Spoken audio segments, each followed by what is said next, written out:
पर न्यूज हेतु संपर्क करें।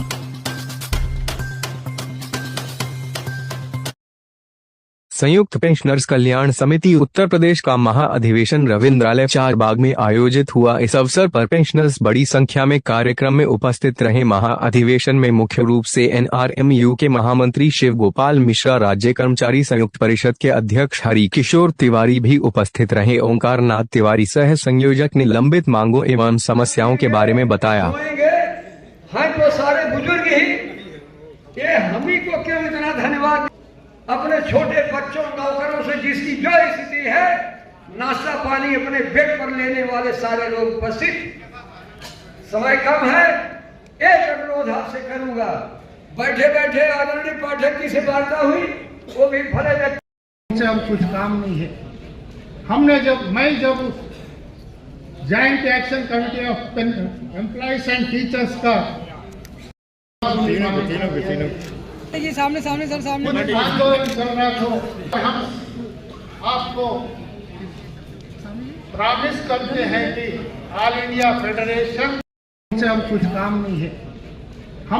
मैं जब joint action committee of employees and teachers का कहना है तो पेंशनर्स जो सीनियर सिटीजन्स है, बुजुर्ग लोग है, उनका आशीर्वाद दीजिए, मगर उनका शाप नहीं बोले। तो मुख्यमंत्री क्या कहा, अगर मैं बैठे तो अपोजिशन सेक्रेटरी और फाइनेंस सेक्रेटरी के यहाँ तो पहला जो एक्सग्रेशिया है योगी नारायण जी उसी दिन अनाउंस हुआ। तो आधे तो यही समझते थे कि हम लोगों ने लखनऊ में हड़ताल करी, इस वजह से एक्सग्रेशिया मिल गया। तो आपके बहुत जो है वो है, और आपने विभिन्न पदों पर काम किया और बहुत दिन आप सेक्रेटरी जनरल सेक्रेटरी जो है लोकसभा भी रहे। तो ईश्वर आपको अच्छा रखे। आज आप हम लोगों के पेंशनर्स के बीच में आए, तो मैं तमाम जो हमारे साथी हैं, मैं उनका आशीर्वाद लेने के लिए आपके बीच में आया हूँ। मुझे अभी कानपुर भी जाना है, चूँकि वहाँ एक मीटिंग रखी हुई है उन्होंने चुनावी। मैं आपको ये बताना चाहता हूँ कि ये आप लोगों का ये आशीर्वाद है कि जो संघर्ष हम लोगों ने तय किया 21 जनवरी 2023 में, जिसमें तमाम राज्य कर्मचारी हरिकिशोर जी भी थे, वहाँ पर शिवशंकर दुबे जी भी थे, तमाम पेंशनर साथी थे। 36 जमातें जो हैं वो केंद्र सरकार की, शिक्षकों की, राज्य कर्मचारियों की, निगम कर्मचारियों की, ऑटोनमस जो बॉडीज़ हैं उनके कर्मचारियों की इकट्ठा हुई थी, और वो काफिला फिर धीरे धीरे बढ़ता ही गया था। जब 10 अगस्त को आपने रामलीला मैदान भरने का काम किया तो उस समय तक बढ़ते बढ़ते उनकी संख्या 40 हो गई थी। और जिस तरीके से आपने रामलीला मैदान को भरा, तो बहुत पुराने जो कार्यकर्ता हैं वहाँ के, हमारे रामलीला मैदान के, उन्होंने कहा कि आज तक कभी भी कर्मचारियों का इतना बड़ा काफिला हमने नहीं देखा, जो कि गैर राजनीतिक तरीके से आकर के इस रामलीला मैदान में इकट्ठा। अगर ये भी आपको पसंद नहीं हो तो आप MPS के नाम से दे दीजिए, मोदी पेंशन स्कीम हो जाएगी, जिसमें आपको सुख मिले, संतोष मिले, आप वो बात कर लीजिए। लेकिन जो OPS में मिलता है उनको दे दीजिए। लेकिन वो कमेटी कुछ हुआ में थी, कर नहीं पा रही थी, 40% के ऊपर बढ़ नहीं रहे थे, और हम लोगों का कहना ये था कि हम 50% से कम पर मानेंगे, क्योंकि OPS में, पुरानी पेंशन में 50% जो है वो सैलरी का मिलता है पेंशन के रूप में, और फिर उसके ऊपर हमको महंगाई राहत मिलती है। तो इसलिए उससे कम पर समझौते का कोई सवाल नहीं था। और यही सब हमारे ऊपर बंदिश भी थी हमारे साथियों की। हालांकि कुछ साथी हमसे अंदर खाने कहते थे कि यार 40% तक दे तो ले लेना, लेकिन हम लोगों का इच्छा नहीं थी, मन नहीं मानता था कि यार लोगों। मैंने उससे पहले सुना नहीं था किसी सेंट्रल ट्रेड यूनियन के लीडर से या किसी से प्रधानमंत्री जी ने बुला करके मुलाकात की हो।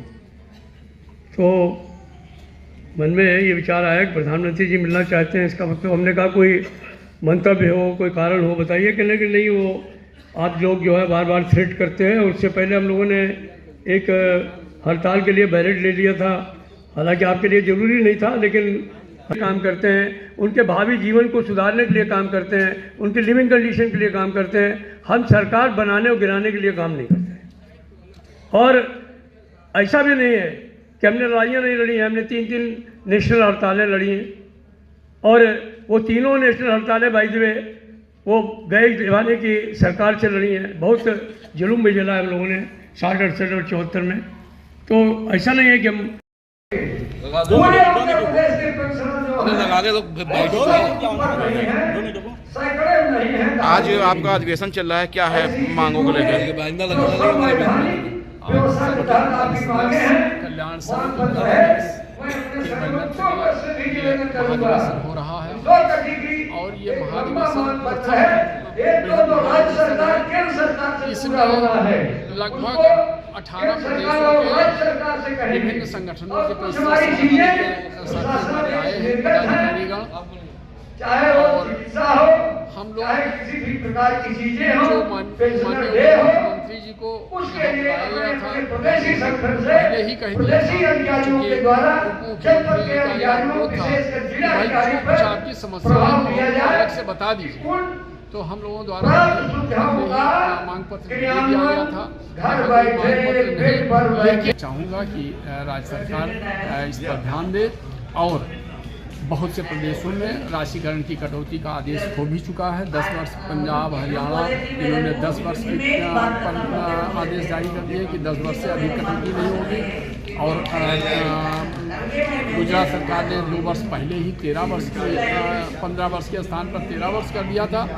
तो ये सब मैं इस आपके चैनल के माध्यम से मांग कर रहा हूँ कि भारत सरकार इसमें एक कॉमन आदेश जारी करे कि वो चाहे 10 वर्ष हो, 11 वर्ष हो, लेकिन एक हो जो पूरे सारे प्रदेशों में लागू हो, सारे कर्मचारियों पर लागू हो, कटौती समान रूप से होनी चाहिए। ओंकारनाथ तिवारी, सह संयोजक प्रसार, संयुक्त पेंशनर कल्याण समिति उत्तर प्रदेश एवं महामंत्री उत्तर प्रदेश पेंशनर्स कल्याण संस्था।